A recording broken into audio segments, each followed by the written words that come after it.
All right. Well, welcome to week four, presentation number four. I really like this section. I want to talk to you a little bit about it. Maybe help give you some guidance on your quiz, and maybe just impart a little bit of knowledge to you. I really like history of law enforcement and how law enforcement agencies are set up. So that's why I really like this section. So let's start off with a what is a centralized law enforcement agency? You know, when you hear the word centralized, you think it's almost an agency that only has, one police headquarters or, kind of the more common thing out there. But really what a centralized police agency is an agency that combines criminal investigations with patrol of state highways, with the patrol function of things. So it's an agency that kind of centralizes things. And I tell you, really, in my opinion, that's a great way of doing things.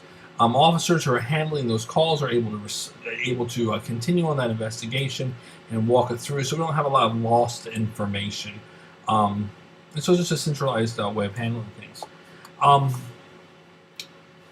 And really, the reason for that is because what's the true backbone of police work, and that backbone truly is the patrol division. I mean, that's. Oh, I think we're gonna have a visitor here. Hang on. So there we go. Hello. We're gonna talk. So the true backbone of police work is that patrol division. That is our foundation. So Robert Peel's men, we used to call them Bobby's men. Because Bobby Peel, so Bobby Peel. So they call them Bobby's men because that patrol feature is so important to us in law enforcement, and it's something we always have to continually look at and see how we can improve it. With that said, there's still this piece, this administrative piece, that we call staff operations. And this is important. Even in a smaller agency like mine that has under 100 employees, I still have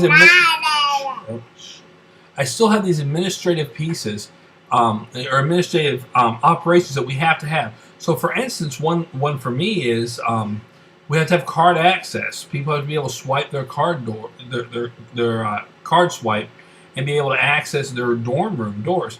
And so, I have an administrative sergeant who handles that. She doesn't handle patrol. She doesn't handle all these other things. She handles card access. And so, that's an administrative piece. That is a staff operations piece. Then we kind of get into kind of the local police departments, and within these local police departments, we have campus police departments, municipal police departments, and sheriff's departments. We don't consider a state police department a local police department, especially because you see in the state world you have state highway patrol and state police. And so West Virginia is a great example of this because we're right on that border where in Ohio it's state highway patrol, and in West Virginia it is state police.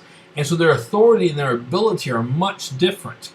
With the state highway patrol, they really don't have jurisdiction on private property. They only have jurisdiction on state property. They also have jurisdiction inside municipalities on the roadways and those kinds of things. But if my restaurant that I own is getting robbed, the state highway patrol doesn't respond to that because they don't have that jurisdiction on that private property like a municipal police officer would. In fact, in Ohio, the state highway patrol didn't even have the same authority as a police officer until recently. And in fact, they go to a whole different police academy, and it's just a separation. And so you don't see the highway patrol doing community policing functions and those kind of things because state troopers aren't responding to domestic violence calls. They're not responding to these local incidents. They're handling more of a statewide thing. That doesn't make them any less at all. In fact, in the state of Ohio, the state highway patrol is some of the best law enforcement officers in the nation. They have some of the best training, so it doesn't make them any less. It's just a different function than we have. And so within those agencies, what we really don't see is district police departments. We normally see state, federal, local police agencies, but we don't really see a district police department agency. Now you have the District of Columbia.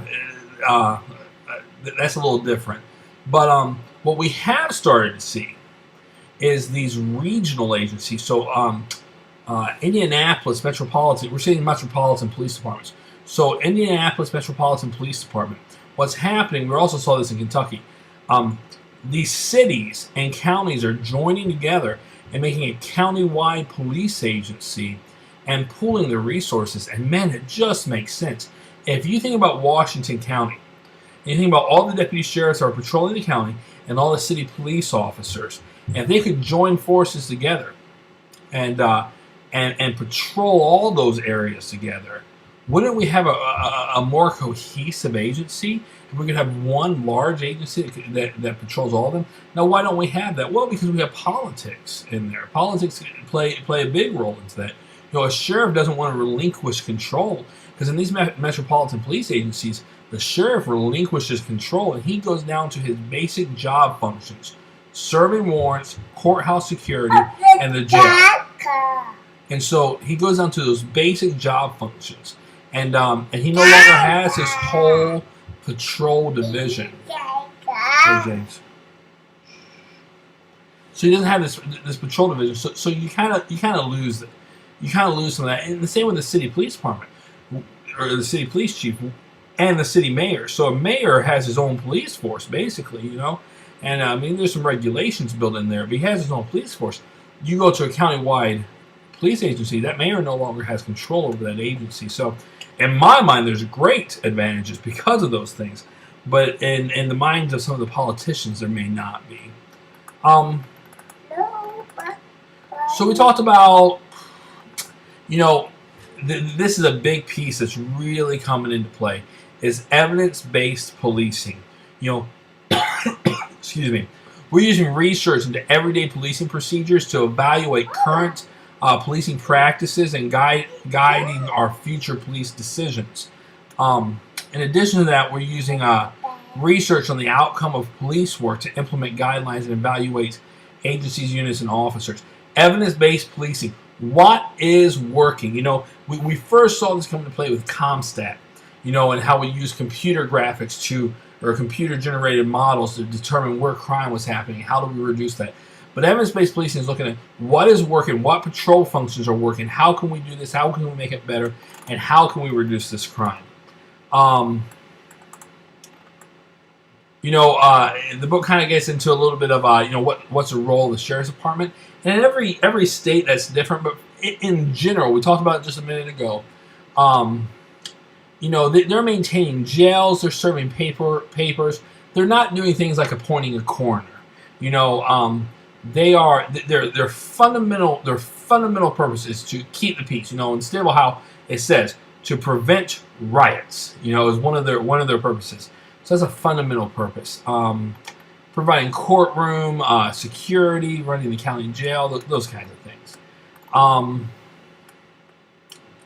A strategy designed to increase the productivity of patrol officers through the application of scientific analysis and evaluation of patrol techniques is directed patrol. And that kind of goes back to your evidence-based policing and that kind of thing. This directed patrol, we are patrolling with a purpose, with intention. And I really like the team policing approach. And we're seeing this be able to be even more effective in the 12-hour shift model. Because with the team policing approach, you basically take patrol strategies and implement them into a police team assigned to a fixed district. And see, with the 12-hour shifts, your team is all working together. So your team's going to work Monday, Tuesday, Wednesday, 12-hour shifts together, and have Thursday, Friday off. And then work Saturday, Sunday, Monday together, and have Tuesday, Wednesday off. And they're going to be working as a team. So everyone on that shifts, so with the 8-hour shifts, you're kind of splitting everybody up, and sometimes this person's on, and sometimes. But with the 12s, you're able to work a unit, a team, and really know what every player in that team has to do. So, with that said, just kind of keep in mind some things like the largest police agency in the nation is the New York City Police Department. The Western, when you look into the Western frontier, it was really vigilanteism. There was no organization. You had these marshals all over the place. They were taking money, taking bribes. We've really come such a far way to change our policing strategies. We started with a true modern police department in Pennsylvania. We then started to establish, all kinds of organizations like the Law Enforcement Assistance Administration in 1969. And then September 11th hit, we start creating things like the Counterterrorism Division, and that changed the way we did things. Throw in there Alice Wells, that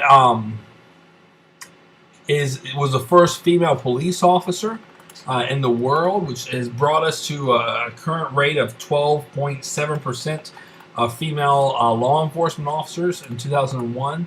And that number is growing, the creation of the FBI, and to a point where we now have 13,500 FBI agents working out there. It's a growing profession. It's a great profession to get into. A lot of great things are happening. Great things are happening for women in law enforcement. Great things are happening for people who want to specialize in law enforcement techniques. It's an exciting time to be a police officer. With that said, I hope you have a great day and enjoy your week.